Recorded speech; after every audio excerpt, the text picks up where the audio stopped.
Welcome to Topsail Insider, where you can hear all about the businesses and events in the beautiful coastal towns in the greater Topsail area of North Carolina.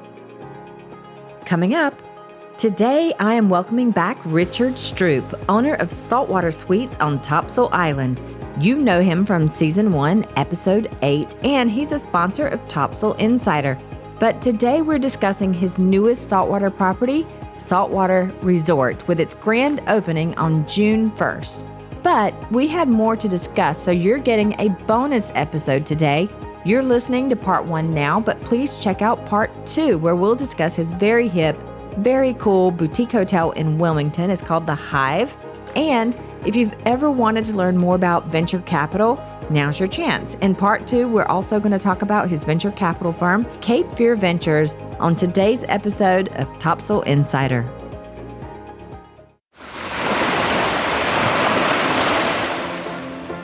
Experience a new level of luxury on Topsail Island at Saltwater Suites in Surf City, North Carolina. With no nightly minimum, you can enjoy short getaways or an extended stay.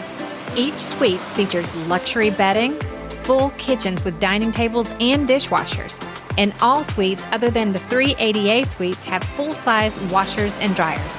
And don't forget about those beautiful ocean views. 24/7 self-check-in provides a hassle-free and seamless experience. Saltwater Suites is the perfect choice for your next beach getaway.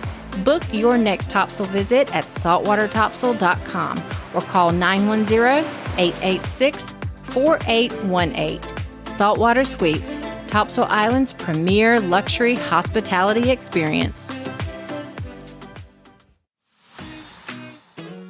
Come on out to Surf City Line for the best made-from-scratch beach and bowls on Topsail Island. Treat yourself to their delicious bowls with shrimp, steak, fish, chicken, or pork. Or enjoy their peel-and-eat shrimp, beach break salads, and more. They offer a full bar serving handcrafted cocktails, incredible margaritas, and they proudly serve North Carolina craft beer. The Line boasts the biggest deck on the island with 3 levels for listening to live music, relaxing in the sun, or head on up to the top deck to enjoy your meal with ocean views. Visit surfcitylinenc.com for their full menus. The best service and beach vibes on the island await you at 2112 North New River Drive. Whether you're a local or visiting from out of town, celebrating a special occasion, or just soaking up the sun with family and friends, it's always a great time at Surf City Line. Welcome to Topsail Insider. My name is Krista, and I am your host. Today, we are talking to Richard Stroupe. He is the owner of Saltwater Suites, so many of you already know him from Season 1, Episode 8. We did a whole episode for Saltwater Suites, and he is also a longtime sponsor of Topsail Insider. He's been with me since July of 2023, but he is now preparing for the grand opening of Saltwater Resort. He also purchased a really super hip boutique hotel down in Wilmington called the Hive, and we're going to talk about his venture capital firm as well. It's called Cape Fear Ventures. Welcome back, Richard. Hi, good morning. Good morning. It is always a pleasure to be able to sit with you and catch up with you. So yeah, I've been looking forward to this. Thank you. Absolutely. Well, thank you for having me. And it's Dr. Stroupe now. So tell me about the doctorate that you have acquired. Oh, Lord. Yeah. You were not going to get out of that. I think that's awesome that you did that. Yeah, well, thank you. Yeah, it's something that I've always wanted to complete. It's a lifelong goal, and I had some time on my hands. And in between all the... Because you're not busy at all, no, Richard. No. I like to keep my mind occupied. Yeah. It's a full-time job. But yeah, I started during the pandemic when everything shut down, and the job that I had with my software company back in Virginia, things really came to a grinding halt. And my son, he got admitted to Purdue University during that whole process, and he decided to attend Purdue after a site visit. So I thought I would follow the Thornton Mellon rule, back to school. Have you seen this movie? No, I don't know this. It's a classic movie, but the storyline goes the father, who's a real estate guy, decides to go back to school and get his degree, and he's attending the same school that his son does. After my son accepted to Purdue, I'm like, I'm going to surprise him. So I applied for the doctorate program. And surprisingly, I got it accepted. I wasn't sure. It's been a while. So then I surprised him with it. I said, guess what? I said, we're going to go to school together. And he's like, what the hell? Was he happy or? Not really. No. No, he was a little disturbed at the beginning. I'm like, no, man, this is all aligned. You're not going to be tagging around on campus. Yeah, I'll plan my campus visits around your schedule for sure. Funny. But the funny thing is he joined a fraternity, and some of his fraternity brothers were like, hey, you should have your dad join, and you could be his pop. Because I think there's this whole lingo about your pop, which is your elder, your advisor through the whole process. So they were trying to talk me into, because they had some father events in the fall for football, and all the guys would be sitting there drinking around the campfire. And he's like, hey, Mr. Stroupe, you should consider joining. It would be an honor. And then your son could be your pop. It's like, no thanks. Oh, you didn't do it? No. Oh, you should have. Well, unless your son was like, don't even think about it. I think it was more of an embarrassment for him. So I just decided not to. Well, that's funny. But it took 2.5 years to online classes and the full dissertation project, which I utilized my experience back in Sequoia, what I was doing with air gap cloud networks, cybersecurity type things. You're just so far over my head right now. I'm sorry, Richard. It's really boring stuff. The Sequoia, you know the thing. it's boring, but I got through. So well, good. Well, congratulations. Thanks. That is certainly a big achievement. Yeah, I appreciate that. Let's go ahead and talk about your saltwater properties. You started with Saltwater Suites on Topsail Island. Those doors opened in 2022. Is that right? Yep. 2022? Memorial Day. Mm-hmm. Okay. Can you give me, why don't you just give us an update on Saltwater Suites? How are things going there since you launched? Yeah, absolutely. Yeah, things are going fantastic. So when we started, we produced some financial models, pro formas. So we really didn't understand. We just kind of assumed occupancy rates and things of that nature. And to our surprise, we hit our number. Really? I was very surprised. That's great. I was a little aggressive because I'm always super aggressive a little bit, some degree. So Kristen, the property manager, when we were putting together this estimate, she's like, are you sure this is kind of, I'm like, yeah, I think we could achieve this number if we do this and whatever. But surprisingly, we hit the number. That's awesome. Yeah. So it was good. But again, it was a lot of learning experiences. Mm-hmm. We talked about before storming, norming, and performing. So there's a lot of storming involved because you put this thing together. You try to beat it up and test it as much as possible. There's going to be leaks and there's going to be issues. Mm-hmm. And you just learn and you observe and you fix and you just stay ahead of the game. Mm-hmm. For example, we had some customers to say, really cool if you had more mirrors. The ladies like them long mirrors. And I'm like, yeah, sure, that's a good idea. And then somebody else said, hey, I think we should put in some more storage areas in the bathroom. We had some shelving, but they wanted some more. So we went to Wayfair and Googled some stuff and found some things and put it together. So it's that's cool. You really listen to that feedback. Yeah. I mean, the customer feedback, whether it's software or real estate or your customer service oriented business. So it's very important to have that customer loop where you're always inviting customer feedback because that's how you get better through multiple sets of failures. If you could call it a failure, it's not really a failure. It's an adjustment or pivot. So you just try to understand like, hey, what's working, what's not working. And, oh yeah, this is really cool. You should do more of this. Or, you know what, it would be really cool if you could do that. So there's been a lot of that happening. One of the sections of the back lot, when I first bought the lots, it was from a family. And one of the lots on New River Drive, it's in probate. The gentleman passed away, the family, and the estate has never settled. There's a contesting issue with that, and it's been going on now for 4 years. Oh, wow. So I put everything under contract. It's just that we just couldn't use it. First, I was going to put a pool in that area, but then I'm like, I'm not going to invest in all this stuff if I don't own the property. Mm-hmm. So I called the family and we put a lease agreement together. So we extended the purchase lot agreement for 10 years. This is for the suites, not the resort. Just the back lot. Oh, wow. One of the back lots at 605 at the suites. So we extended the purchase agreement 10 years because I got to think like this thing will clear up in a couple years. So let's put another 10 years. And I put a lease agreement together where I pay the property taxes and give them a small fee. So with that, I was able to incorporate that as additional parking because parking has always been an issue, especially in the high season.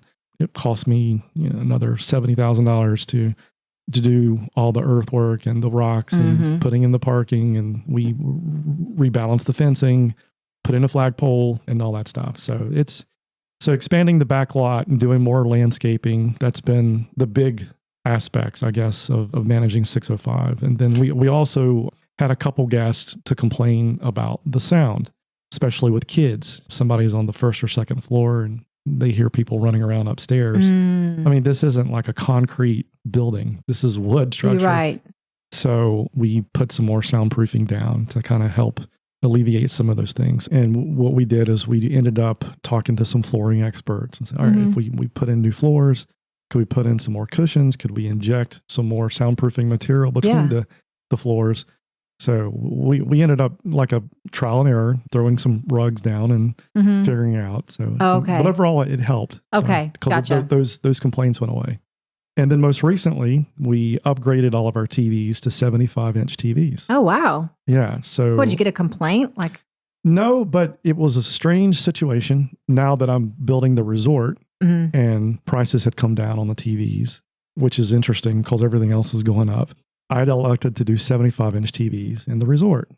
But then I'm going back and forth, and now I'm like, man, these TVs look really small, and it's like playing with your mind. So then I went and asked our AV team, I'm like, okay, can you give me some deals on replacing all these TVs? Yeah. So they cut me some deals, and I went ahead and pulled the trigger. So we just pulled out all the 50-inch TVs we had in there before. Oh my gosh.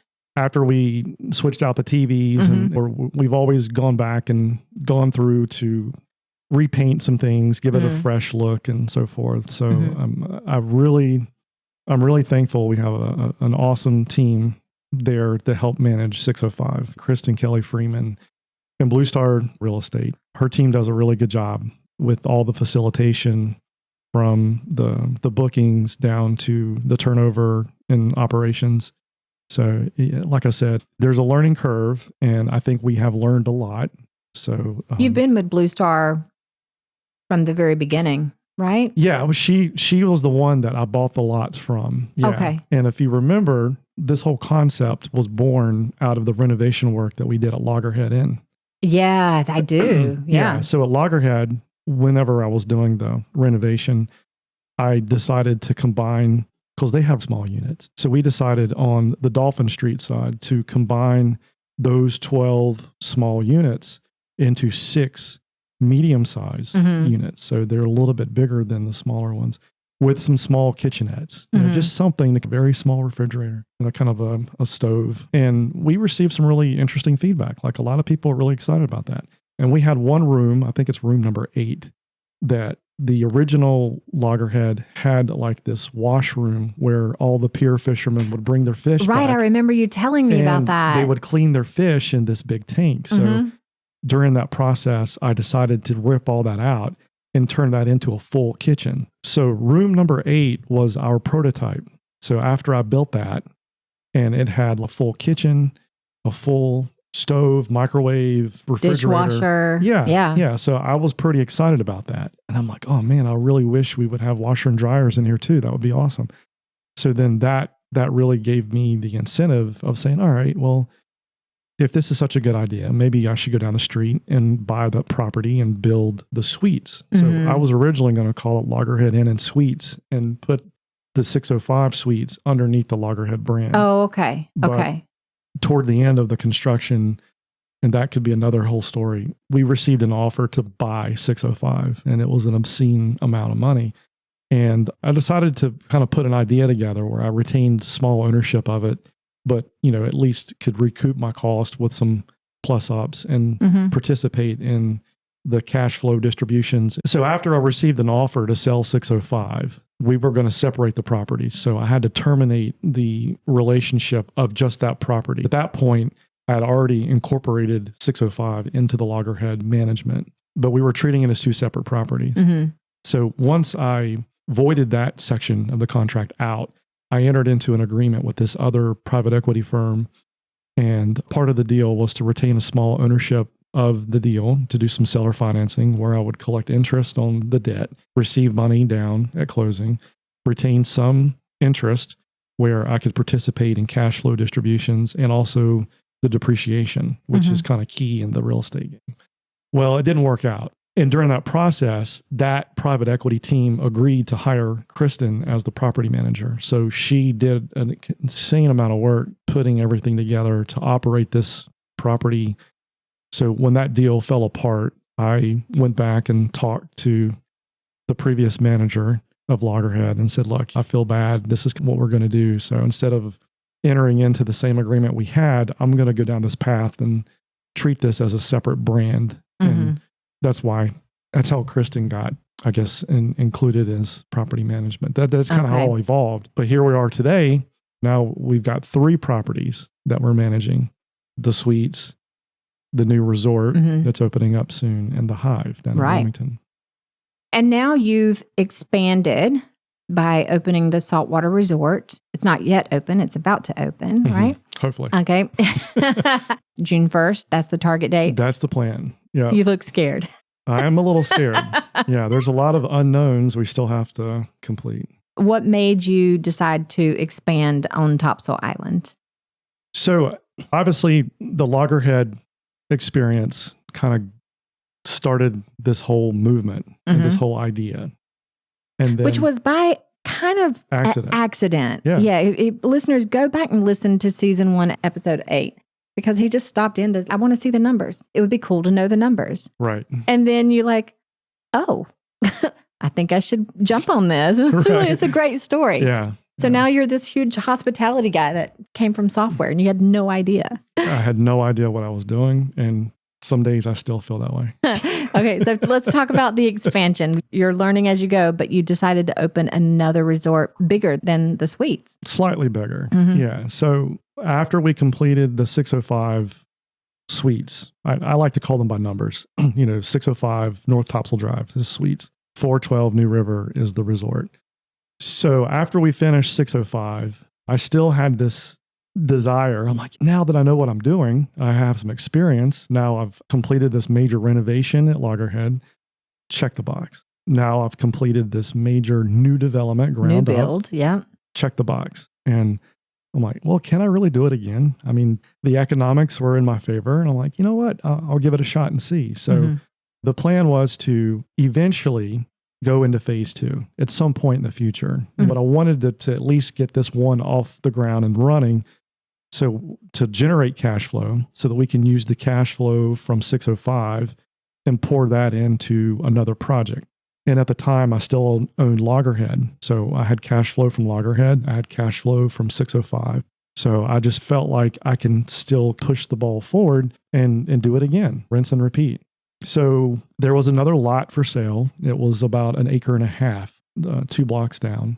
You had already decided you're going to build a second unit. You just didn't know where. Yeah. And I looked in Holden Beach. My mom lives. Oh, really? Yeah, she lives in Charlotte. So I'm down there all the time. And I'm constantly going around to beach communities and looking. So Ocean Isle, Holden, Oak Island. And I found a piece of property at Holden Beach. But the rules down there are different than in Surf City. And the board there has a lot more control over what can go into there, and specifically hotels. To my knowledge, there's no hotels in Holden Beach. And then right over the bridge to the left, there was this 1.5 acres that was for sale. So I talked to this guy who's selling it, and I'm like, yeah, it's kind of a reach, but I think I can make a play for it. I'm like, but is there a buy right? Meaning, is it zoned for commercial? Like, because in Surf City, they've completed a comprehensive land use plan that has designated use cases for lots in certain areas. And they don't do that down in Holden Beach. So for me to buy the lot, I would have to buy the lot and then petition to bring in this hospitality. And of course, since there's not really a lot there, I'm sure the residents probably don't want to see that. I think you would have been fought. Yeah. Yeah. So I just decided to kind of sandbag that idea. Came back to Topsail. And I don't normally like to put all my eggs in one basket for risk management, but there was another lot. Well, there's 2 big lots at the time here on the island that was still available. And from a scarcity point of view, there's only so much land available on this island. Right. And eventually somebody will come and buy it. So I talked to the guy who owned it. It was 2 gentlemen, both developers in the area, and they were trying to sell both the interior lot, which is about 1 acre, and the lot across the street, which is about, I think, 0.3. So it was like 1.3. And both of them had the same land use categories that I have enjoyed with 605 and Loggerhead. So I decided to talk him into just selling me the interior lot, which he did. He came down on price slightly. So I started to move things around and I was able to buy the lot. So the idea was to hold the lot for a period of time and then decide to build. At least I had the property and had the buy right, so then I can kind of recover, let cash flow accelerate and build up a small position. And then I can deploy that once I was ready. But I think after COVID, my plan changed. Coming out of COVID and seeing the dramatic boom that Surf City has experienced, especially in 21 and 22, I was more motivated. I'm like, clearly the market can accept more units. And they had the buy right. And I know that infrastructure is being impacted with new construction. And I also understood that they had just built the bridge coming over into Surf City, and they were already planning for the extension around Hampstead. So I looked into sort of researching the state's economic forecast for 2030, and they expect very robust growth in Pender County, Brunswick County, Onslow County, and New Hanover. This is one of the hot areas, and it still is. I thought it was dying down, actually. So that's interesting to hear. Yeah, it's going to accelerate for many of aspects. I think things have happened. Commercially or both commercially and residential? Well, residential, but commercial is a byproduct. So you're going to find, because tourism is a major economic driver for this area. So all the businesses that feed off of that, your restaurants, your professional services, hospitality, people coming in for visitors and things of that nature, all those benefit. It's like tide rises all boats. And so, it was just, there's a lot of positive momentum heading into this area. Obviously, with the growing culture, I love the vibrant culture that Surf City has. And it's a strategic location between Jacksonville and Wilmington. There's a lot of area to blossom because you've got growth out of Wilmington and Hampstead, and you've got growth coming out of Jacksonville. And you've got people moving here from the north. And surprisingly, there's people from the south moving up here too. And then you've got baby boomers retiring. And I think a lot of people have accelerated some of their decisions because of COVID. They have decided, you know what, I'm going to live my life and do what I have to do. And I think this is an awesome area to relocate. Certainly.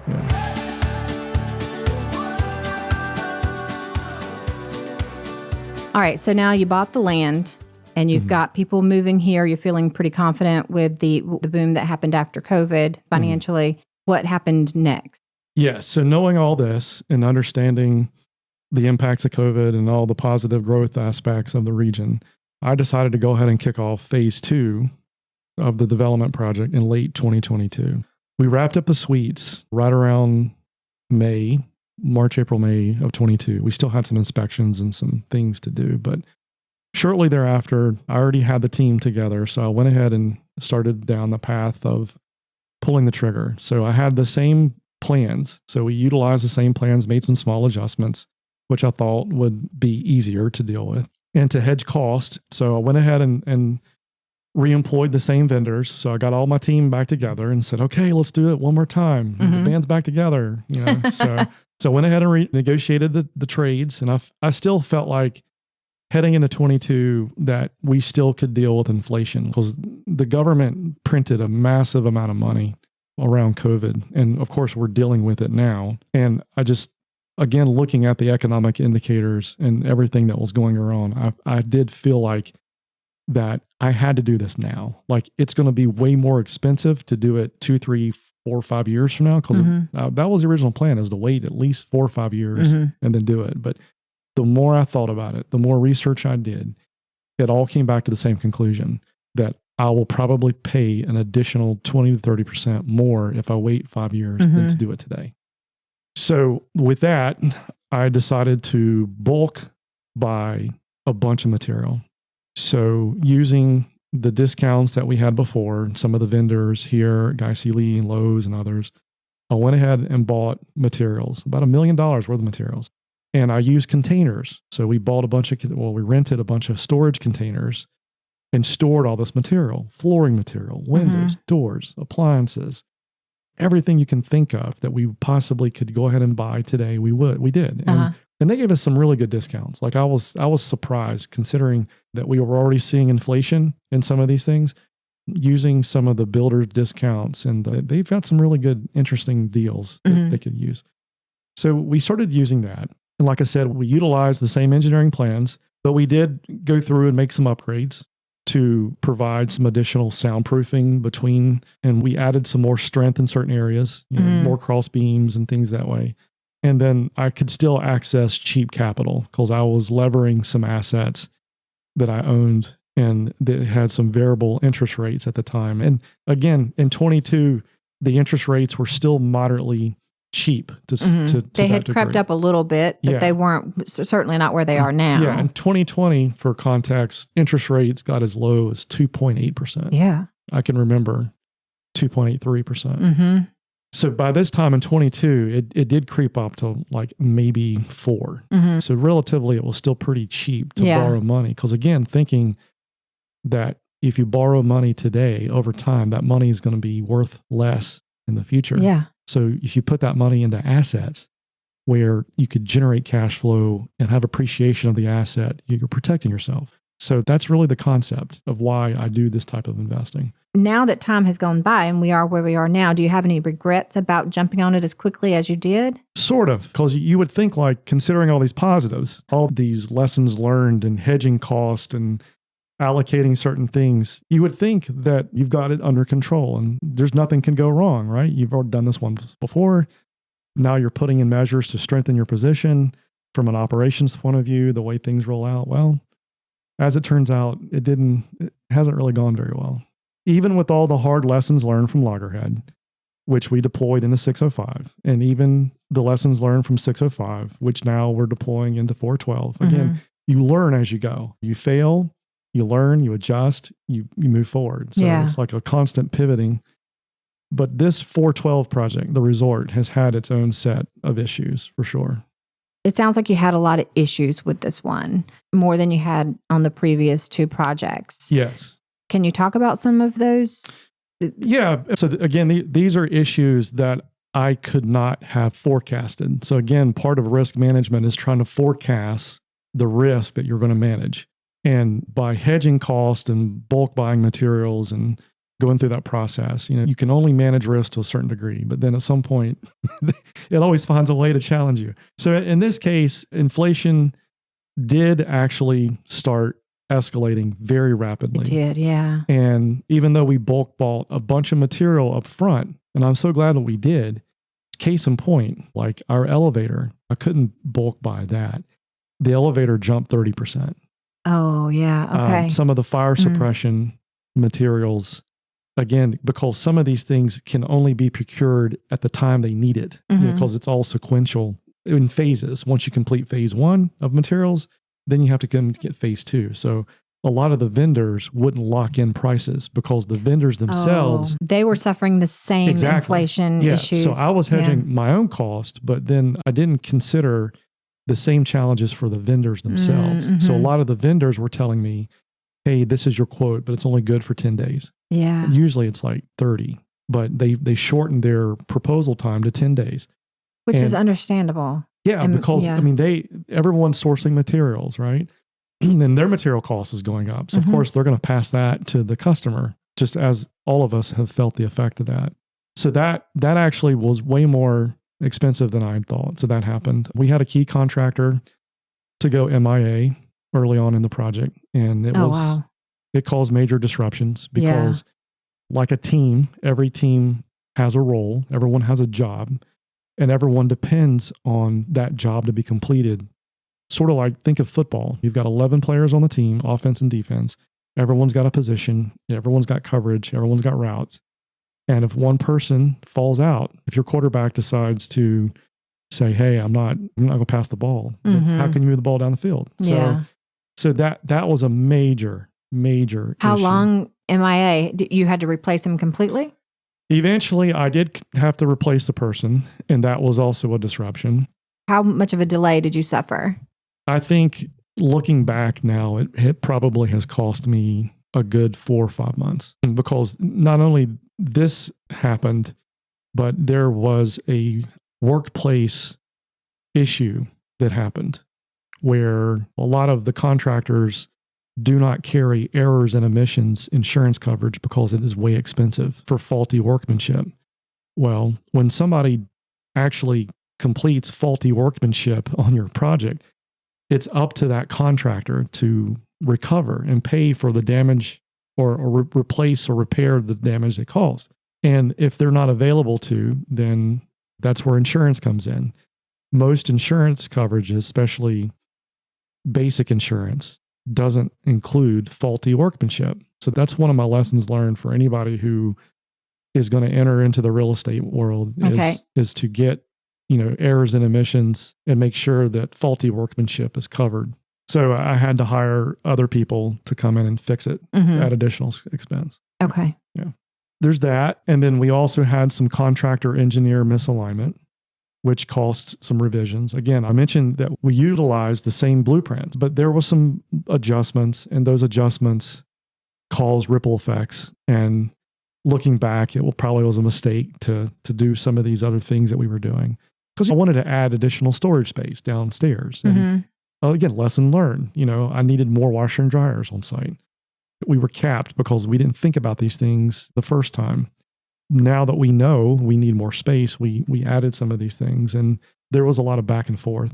Engineering. Yes. Okay. Yep. Engineering caused a lot of delays, a lot of revisions, a lot of unanswered calls, a lot of waiting. This is not just time. This is also money.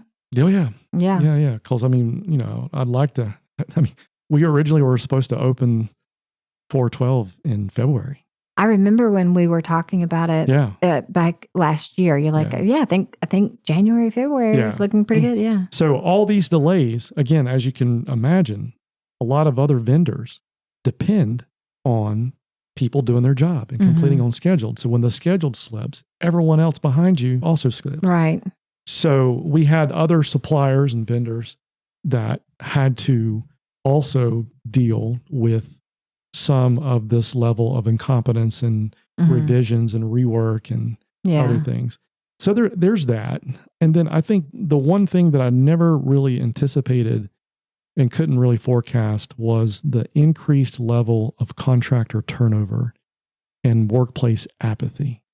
The fact that, and I'm not trying to pinpoint, but there was a little bit all over. Almost every trade has had to deal with this. And I talked to the managers and the owners of these businesses, and it's a prevailing issue in this industry where the labor pool in this area is just having a lot of problems. They really are retaining. Like they can get them hired, but they're not sticking around. Well, it's because there's a level of training that you have to have. So there's a level of proficiency that these people must do to come up to speed and maybe pass tests and certifications to do their jobs. But then like showing up on time, coming into work, calling out sick. Obviously there's other things that they're doing too that causes them to have absences. But that really, I think, had the biggest effect on this project. And again, if anybody's ever interested or motivated to doing real estate, I think having contracts drawn up to address some of these things, like for example, scheduled, you should hold somebody accountable to schedule. You can't do time and materials and go into it as like, oh, well, complete it when you complete it. No, this is the job. This is the due date. This is what you need to do. So I will pay you X. If you don't deliver on this date, then there's a penalty. I was about to ask, how do you hold someone to that? Well, it's a financial penalty. Yeah, I mean, that's how you hold people. Yeah, because the owner takes the hit because you're missing out on increased or missed revenue. The trades that are subsequent after this also are taking the hit because they missed out on revenue. They missed an opportunity. Yeah, their schedule is impacted. So it's not just investors or owners of these properties that are taking the full brunt. Yes, we do take a financial hit, but it's everybody. And it's just it creates a very toxic environment. This whole environment is becoming to a point where it's difficult. It's very hard. It's like herding cats. It's very, very difficult to do. So kind of putting it in context, I mean, if you think about it, we had just over 100 total unique contractors to come in. So from engineering to framers to plumbers to mechanical, concrete, fire prevention, elevators, electronics, interior, painting, Oh landscaping. my gosh. Yeah, So that's a lot. Yeah. So when you think about this small team that everyone depends on everybody else. And then, of course, you sprinkle in the inspectors and all the city officials Right. that have to uphold the rules enforcement and make sure that these things are put together under state code and guidelines. Even they are stressed out because you can just tell. So it's way more than I thought. Yeah. So there's a delicate web of interdependencies between the different trades. And there's a lot more time this time around than 605 where it felt near impossible to get everything done and move forward. I've been really stressed out. Yeah. So, yeah. It sounds like a lot. And 4 or 5 months of that kind of stress. Mhm. Yeah. I'm sorry to hear about all of that. It doesn't sound fun. This hasn't been enjoyable, but I'm happy that we're almost done. Like we're very close. What's left? Just the final inspections. I mean, we have to get the elevator done, which I think is this week. The elevator company we hired out of Myrtle Beach, they've had to deal with some really hard problems. Didn't you have elevator problems with the 605? It was the COVID. It was supply COVID chain. on that one. Yeah. So the engine, the main motor of the elevator for 605 was stuck at the port of Los Angeles. That's right. Yeah. Because it was imported from Japan. So it was delayed months sitting there on a cargo ship because of COVID. So now we're having delays with the elevator, but it's not COVID related. It's more it's more workplace related. Oh my gosh. Gosh, it sounds just like a nightmare. But hey, you know what? We're over the hump. We're positive. I'm happy. We're going to get this thing done. We're over the line. So yeah, I'm hoping right now the plan is to open the doors at the hotel June 1. Okay. So we're a couple weeks away. Awesome. I know that Kristen and her team have been very busy putting all the furniture together. We've had to pivot a little bit there, but we're over the hump. We're getting the rooms ready. You know, we're doing all the bedding. The beds are there. You know, now we're getting the supplies and getting everything done. So, well, good. Yeah.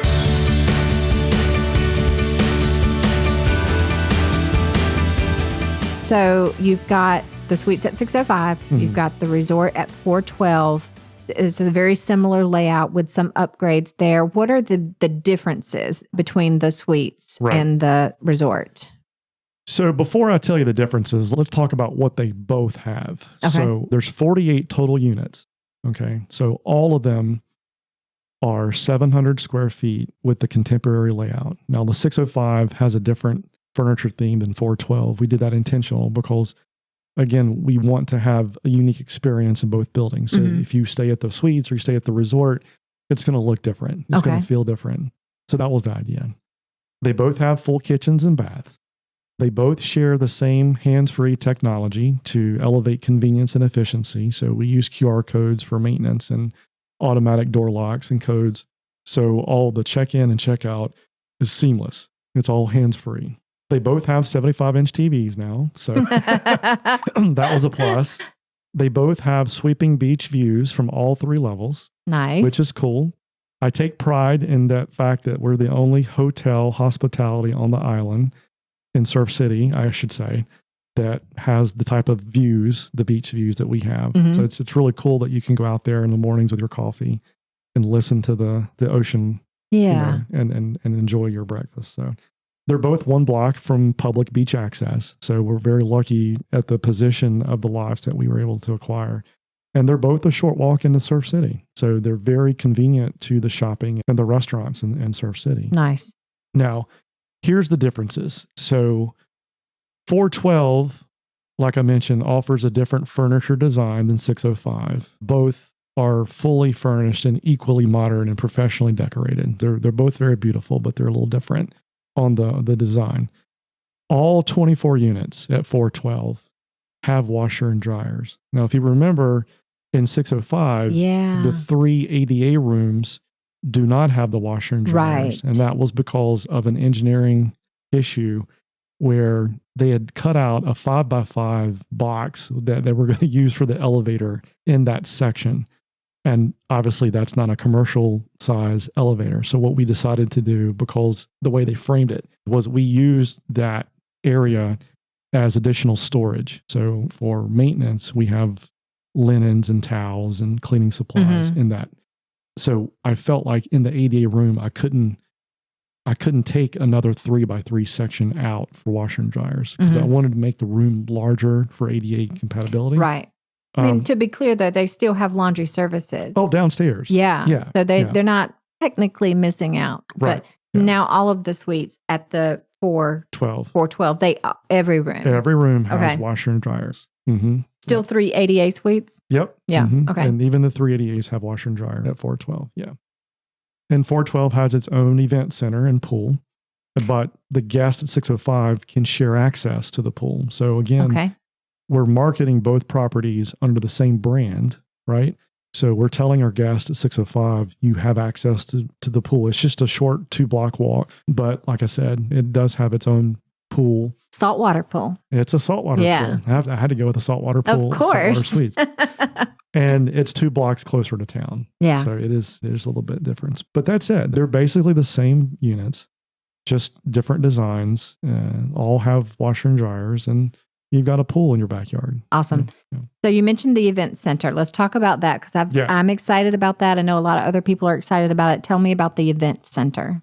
Yes. So the event center concept really was born out of feedback from several local businesses saying to me that I know that Surf City has kind of an event center, so to speak, that they use. It's on the water next to Buddy's. And I know that they rent that out. But we went ahead and built our clubhouse into an event center, thinking that perhaps there could be small wedding receptions or private business functions that people would want to use for the time. So the lower level, it's 2 levels. The lower level is 1,000 square feet, and it has a full kitchen, 2 ADA bathrooms, another contemporary design, which we, again, have its own furniture layout. It has a 75-inch TV, and this is equipped with the modern video conferencing technology. If a company wanted to have a retreat, like for its management team, right, we could set up a boardroom type function where they could tap in and do video conferencing from this room. Great. This is the bottom floor we're talking about? Yep. Okay. It's fully heated in air. Okay. And it has a Bluetooth music system, which is really cool. So I went ahead and integrated that. Now, the top level is also 1,000 square feet. How many levels? 2 levels. Two levels. Yeah. Okay. And technically, it's a little, I think if you take out some of the other like riser room, because it has its own fire suppression system, it's a little larger on top. We built it up where it comes to your chest and it has a little area to put your beers and stuff on. Yeah. But then it's open air, but we do have the ability to put the plastic window coverings. So if somebody wanted raining to or storming or use something it during inclement weather or off season, we can accompany that. Nice. We put a makeshift bar. So we put a little bar we're building in there. It has 7 to 8 electrical outlets that we put up there. So if somebody wanted to bring a band or a DJ or something, they could use that. And it has the most beautiful views of the sound and the bridge. I can't wait to see that. Yeah, it is. It's a very cool location, and it's got some great views. And I'm thinking like 4th of July will be epic. Yeah. To be up there watching the fireworks, to be that close to the bridge and not have to get into the traffic. So that's where I'm going. I'll be like, hey, Richard, remember me? Yeah. And my kids and my family. Yeah, that'll be fun. Yeah. So we're pretty excited about it, and we're renting it out for private events. And it also has the pool. So it's the 20 by 40 saltwater pool that we designed from a pool provider out of Wilmington. And the pool will also be an option for private events. So I was just wondering about that. Okay. Yeah. So obviously for insurance purposes, there's another contract that you have to go through for that. But the idea is that if you want the event center, you can just do the event center. But if you want the pool as an option, there's a checkbox for that. If you want the pool, if you don't want the pool, that's fine. Yeah. But our guests at 412 and 605 will have access to both. And we've already been in contact with some vendors that are going to bring their goods to do pop-ups there and sell to... Oh, that's cool. Yeah. So think of it like a food truck, but it's not a truck. It's a building. They can sell their goods out of this event center. Right. Exactly. Okay. Yep. So if there's any vendors on the island that are looking for a small pop-up here and there, no, not really long-term. I can do by daily, like some of these other people, very flexible. You can roll in, bring your stuff, take as much time as you want, and then roll right out. Yeah. So I'm hoping that people can utilize that because I think there's a lot of businesses that are off island that would love to be on island, especially in the high season. So I have no qualms about renting the space for craft fairs, art fairs, any of those type of things. Okay. We're open to it. So I'm pretty flexible. What is next for Saltwater? Can you tell us about any future plans? Yes. Recover. You open up a third one. Oh, recover. Of course. Yeah. Recover. Yeah. So right now the focus is on execution and operational efficiencies for both properties. So like I said, both properties are under the same brand. They're under the same property manager.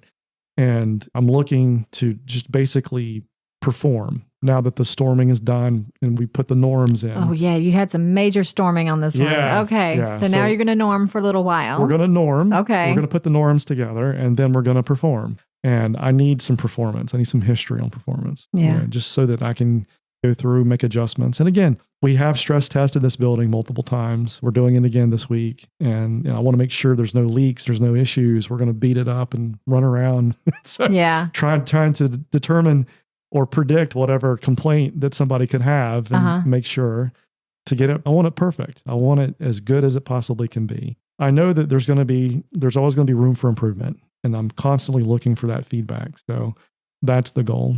But I also own 7.5 acres on Highway 50, just over the border into Holly Ridge. What do you have going on there? I don't know. Right now it's for sale. It's on the market because, again, trying to pay debt down that we've used for all these things.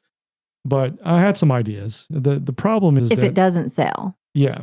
Okay. But the problem I have is that the ideas for commercial expansion in that area, because there's kind of a zone in between Surf City and Holly Ridge, which I believe would be perfect for expanding the type of businesses that people are asking for. Hey, we need more restaurants. We need more entertainment things. I'd love to do something like that and build something in that area. It's just, there's no infrastructure. There's no water and sewer. Oh. And that's why you see a lot of storage facilities. Yeah, because they don't require all that. Yeah. Oh. So a lot of the things that have been going on here for some time are businesses and ideas that don't require a lot of hands-on or water sewer, like major water sewer. Didn't think about that, Richard. Yeah, that makes sense. Yeah. So I think I would always consider adding another saltwater property. Maybe not at that location. That would be something different. But if something ever popped up at Holden Beach or whatever, that would be awesome. For now that we've added Hive into the equation, I think this year is just really all about recovering and operating, learning, and just adjusting and moving forward. Okay, so I'm going to give out the contact information for Saltwater Suites and Saltwater Resort right now. So Saltwater Suites is at 605 North Topsail Drive in Surf City, and Saltwater Resort is 412 North New River Drive in Surf City. You can book online for both of these properties at www.saltwatertopsail.com, and the phone number there is 910-886-4818. Both properties are managed by Blue Star Real Estate, and so that phone number, it'll take you to Blue Star Real Estate. And the address there is saltwater at bluestarrealestateinc.com. And I will have the links to their socials there, hot, as well as their website, hot, in the show notes for you. Hey, if you enjoyed today's episode of Topsail Insider, please show your support by clicking the follow or subscribe button on your favorite podcast listening platform. You can also follow us on Facebook, Instagram, Twitter, and YouTube. Please also go to topsailinsider.com and join our mailing list by clicking on the Make Me a Topsail Insider button. While you're there, you can click the Send Me a Voicemail button and let me know exactly what you're thinking. Your message just might be on an episode of Topsail Insider. You can email me at krista@topsailinsider.com or call or text me at 910-800-0111. Thank you for listening and supporting Topsail Insider and our local businesses and nonprofits. these are our neighbors and our friends, and together we build a mighty and a beautiful community I'm super proud to be a part of. I'll see you around Topsail.